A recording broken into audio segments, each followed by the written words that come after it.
রমজানের এই বিষয়গুলো অবশ্যই আপনার জানা উচিত। প্রশ্ন 1, কোন রোজা রাখলে 2 বছরের গুনাহ মাফ হয়? এ আশুরার রোজা, বি আরাফার রোজা, সি শাওয়ালের রোজা।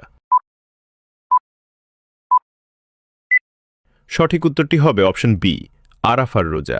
প্রশ্ন 2, লাইলাতুল কদরের ইবাদত করা কত মাসের ইবাদত করা সমান? এ 100 মাস, বি 1000 মাস, সি 10,000 মাস। সঠিক উত্তরটি হবে অপশন বি 1000 মাস। আল্লাহ তাআলা বলেন, লাইলাতুল কদর 1000 মাসের চেয়েও উত্তম। সূরা আল কদর আয়াত নম্বর 3। প্রশ্ন 3, ইসলামের 5টি স্তম্ভের মধ্যে রোজা কততম স্তম্ভ?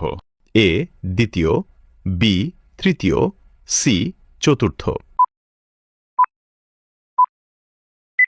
সঠিক উত্তরটি হবে অপশন বি তৃতীয়।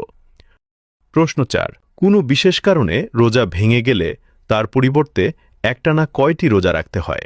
এ 30টি, বি 60টি, সি 90টি। উত্তরটি জানার আগে ভিডিওটি শেয়ার করুন। এই বিষয়গুলো অনেকেই জানে না। আপনার একটি শেয়ারের মাধ্যমে হাজারো মুসলমান ভাইবোন এই বিষয়গুলো জেনে তার উপর আমল করতে পারবে। সঠিক উত্তরটি হবে অপশন বি 60টি। এক ব্যক্তি ইচ্ছাকৃতভাবে রোজা ভঙ্গ করলে রাসূলুল্লাহ সাল্লাল্লাহু আলাইহি ওয়াসাল্লাম তাকে নির্দেশ দেন প্রথমে একজন দাস মুক্ত করতে, তা সম্ভব না হলে একটানা 60 দিন রোজা রাখতে, তাও সম্ভব না হলে 60 জন দরিদ্র ব্যক্তিকে খাদ্য প্রদান করতে। সুবহানাল্লাহ। আপনি কয়টি প্রশ্নের উত্তর দিতে পেরেছেন তা অবশ্যই কমেন্টে জানাবেন।